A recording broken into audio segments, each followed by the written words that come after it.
Magic 107.5 is TQ the Queen, and joining us today is founder and CEO Jasmine Crowe-Houston. You added that Yes. hyphenated, the hyphenated married name. from Goodr.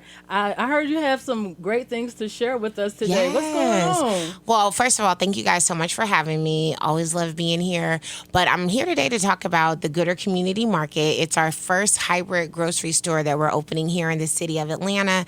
We'll have 200 families shopping for free every month. Oh, but it's wow. open to anybody. So we accept credit, debit cards, SNAP, and families can come in and get all of the pantry staples that they would get at a traditional grocery store, but right in the heart of the Sweet Auburn community. Wow. And we're opening a free and affordable deli as well. So it's going to be really I saw exciting. that. I was yeah. like, it's a lot of options there, and it's Oh, yes. kind of varies from traditional markets, I guess, a community food Look market. at it as wouldn't like a have bodega, right? Yeah. Like I think that's kind of like if you've ever been to New York and like Harlem and you go and there's like a little corner store and then they have a deli in there. Like we're kind of bringing that same that's vibe. upscale. That's taking it up. It's taking it up. I mean, but very affordable though. Like $1 scoops of ice cream, kids meals for $2.50, senior Oh, meals wow. for $5. I'm trying to create a space that families can actually afford food again Yeah. and actually have like the dignity. Like I don't want people to only be able to go and get a 4 for $4 from Wendy's. Like, can we Right. create some different opportunities? Can you have a salad? Can you have a soup? Can you afford food for your family? Like, that's really what I'm working on. So why? Like, why are you so passionate about, pouring Yeah. back into underserved communities? I mean, it's such a good question. I mean, I've been doing this for so long now. And I think when I first started in 2013, I had just moved to Atlanta, saw a lot of people living on the streets that were experiencing homelessness.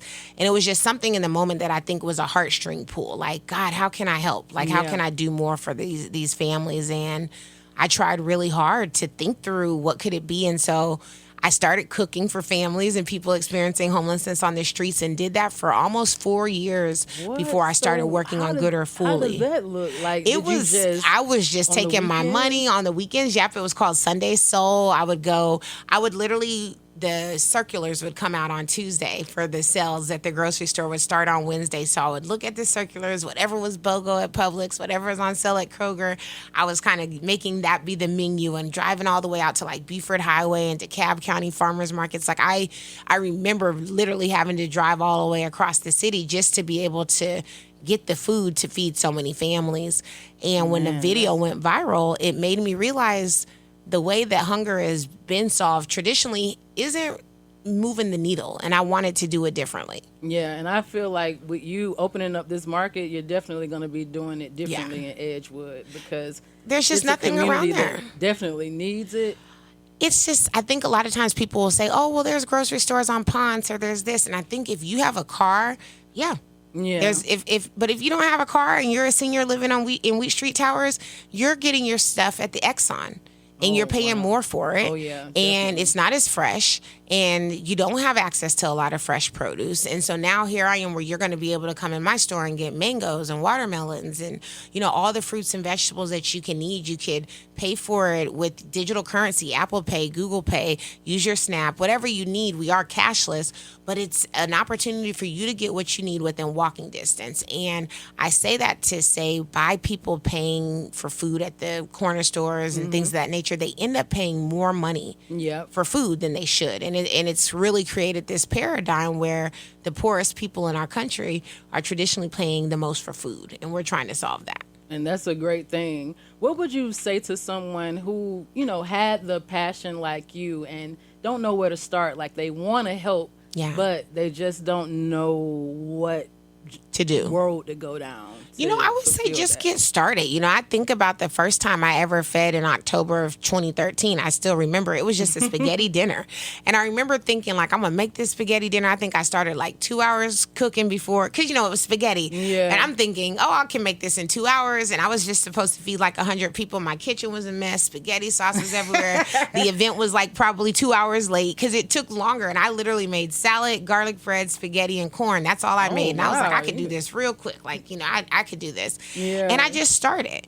And from that, went on to start feeding, at one of my events, I was giving away crab legs. And I mean, people were so shocked that this is the kind of food I was feeding people that were experiencing homelessness. Yeah. And it was like this viral, like, look how she's treating people. And it was just a once a week thing. Or I didn't have crab legs often. In the 3.5 years I fed, I maybe had crab legs one time. And I think that's when they were like $6.99 a pound maybe at Kroger. Like it was that level of just trying. Yeah. So I would just tell people, when you're wanting to do something to help, you really have nothing to lose, because even if you just help one person, you helped somebody. And that's how I used to feel. Even if I fed one person, I did something. Because it's like, am I going to be able to fulfill the need? The need is there. It's huge. So it is such a huge need. And I mean, I think about that all the time.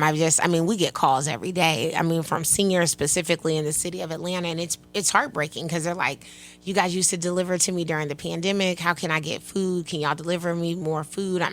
My food stamp benefits just got cut. Like and I start to take on that pressure. Like, God, I need to do more. And that's why I think this is so important to me now, is like, this is my doing more. Like, I was always building inside of schools and senior homes. And so my free food was always restricted to, you had to be a student, or you're, a student or family at that school, or you had to live in this senior home. Now it's like, I'm going to try and create a $10 meal bag that you could get 4 meals out of for $10 and feed your whole family, like fresh food. Awesome. And that's the way that I'm thinking now to help more. So how can someone like who's listening support Goodr? Yeah, well, one, you guys could come and visit us and shop with us. 381 Edgewood Avenue. We also have what we call a little loaf token. For $3, you can purchase one. You can take it and give it to someone. They can bring it in and get a sandwich for free. Or at the end of the month, we'll put them all in our gratitude jar, and we're making sandwiches for local nonprofits throughout the city. So that's a great way to support. But just coming in and shopping. I mean, thinking about, hey, I want to pay $10 for this meal bag, and the next mom or senior that comes in, can you give it to them? Like, those are the things that we're going to do. So the meal bags, do they vary, or? Yeah, we have 5 to start. We have curry in a hurry, which is like a chicken curry with white rice, a pepper, and an onion. Yeah, $10. Everything you need is in the bag. We have a taco one, a pasta one. We have a shrimp and grits one, and lemon pepper honey chicken wings. So these are $10 meals. The lemon pepper. Oh yeah, and when you guys come in, we do have a grass wall in the deli, because like, we couldn't be in an Atlanta restaurant without one. But we are thinking that. But you're right, we had to have the lemon pepper, but we changed it up a little bit with some honey.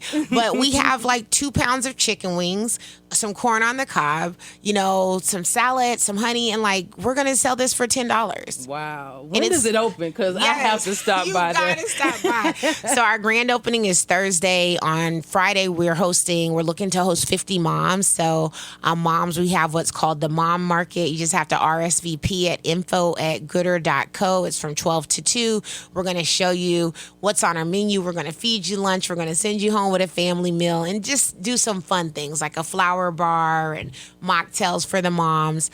We have a rooftop patio there. We have a courtyard with patio games. So it is something like, if you're going to visit the King Center, you're just hanging out, because people visit Edgewood. A lot of times people are like, Edgewood, oh, it's so hard over there. But it's like, on a Saturday night, it's packed. People are at the bars, they're at the clubs. Come down here and eat with us, and help us do good for more families in the community. And I'm going to consistently be thinking of like, what else can I offer in this community that's going to make food accessible? We're doing fresh pressed juices for $4. And you know how we're doing it? We're buying all the produce that traditional grocery stores will turn away because they say it's dented or it's ugly, and we're going to juice it. Right. Because what's wrong with what's on the inside? And because of that, now we're going to be able to sell a pressed juice for $4, whereas you can go someplace and pay $15 for a juice. So like, these are the things that we're thinking about. How can we be like a beacon of hope for Atlanta? I believe that you are doing that. I'm so excited. You are definitely on the trajectory of being a beacon of hope in Atlanta and beyond. Oh, I love that. Because I know Goodr is going to grow and continue. Get bigger, God willing, speak it. Oh yeah, God has always been good. And I always say that too. I tell people all the time, because people will say like, oh, the food, you're making it so inexpensive. How are you going to become profitable and make a lot of money? We are profitable. We're going to be profitable from the day, but we don't have to mark up the food so much to where it's fattening our pockets and making it harder for more people to afford food. So yeah, we're going to sell a $10 meal bag. Maybe we only make $1.50 off of every single one that we sell, but maybe we sell 1,000 of them every week. And, you know, we feed a lot of families, and that's how we continue to grow. So I think that's kind of how I'm thinking about it, is like, I may not stand before God at the end of my life as like the wealthiest person in the gold Rolls Royce, but I'll be able to say, hey, people were hungry and I fed them, and that's going to mean a lot to me. And you did good. Do you feel like you're living in your purpose? I really do. I mean, I've been doing this now for 12 years, going on 13 years. It's crazy to think about, and it's been harder, I think, than it should, like to feed people, to do something good. It's not been easy. I was laughing. I know that there's a lot of red tape. Yeah, there's red tape. I remember I got a citation for feeding the homeless in the park here in Atlanta. This is like in 2015 or 16. I had to do 100 hours of community service.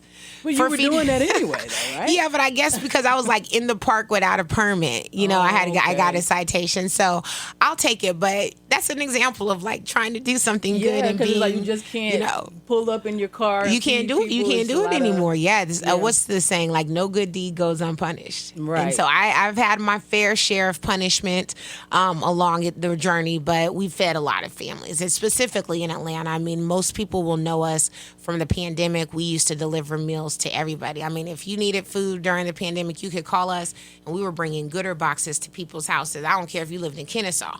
We were driving out there. I mean, that's how people know us during the pandemic, and we delivered to, I want to say, about 4,000 seniors a week. So a lot of seniors know us. So now I want the community to know us. Everybody comes and shops with Goodr. Okay. So how can people connect with you if they want to follow you or support you in any way? Well, I am Jasmine Crowe on everything social media, and then Goodr is Goodr Co. And to visit the deli, it's Little Loaf, like a loaf of bread, littleloafdeli.com, and just follow us, connect with us. We're going to be posting a lot on our socials, so you'll get to see a lot of what we're doing. Come out this weekend, Thursday, Friday, or Saturday. And I really, before I go, I want to say, like, thank you to Atlanta, because I started this company here. I don't know if it would have been successful anywhere else. I don't know if I would have got the level of support that I continue to get. Like, just you guys letting me come on the radio to talk about this grocery store and this deli that I'm building. Like, that's the love and support that Atlanta has always shown us, and I'm so grateful. Oh yeah, we believe in supporting y'all. Atlanta is the listen. Forever, I love Atlanta. Oh yeah, you know, it's the best city in the world. Well, thank you so much. Even Beyonce thinks that. You know, so. Oh, not Beyonce. Yes, okay, Beyonce. I was at the tour last night. She said it herself that Atlanta is the best shows that she's ever had in her life, and I was like, yep, she said that. That's why she brought Jay-Z out twice. I was so mad. Because I was like, I missed it because I went Friday night. Oh, yeah. Like, it's so funny. I went last night, Monday night, but I saw he came out on Sunday night, and I was like, oh, my God. Like, how can he go? So when he came out last night, I was over the moon. So I feel, very blessed this week. The week is starting off good for me. Right. Cancel the rest of the week. Yeah, the week is good. But no, don't forget to join Jasmine Crowe-Houston this weekend in Edgewood. What's the name of the establishment? Goodr Community Market on Edgewood. I like the name of that. The sound of that. Community. Thank you so much for pouring into our community. I'm from Atlanta, and I just appreciate you following your purpose and living in your purpose and just doing what you're doing every day. Oh, thank you, and not guys. giving up when it was hard. Don't give up. Nobody, listen. Like she said, the people that want to get started, just start. Because, if I had $1 for every person that told me that this would fail and that it wouldn't be successful, I'd be a very wealthy person. So I just continue to believe that it was worth it.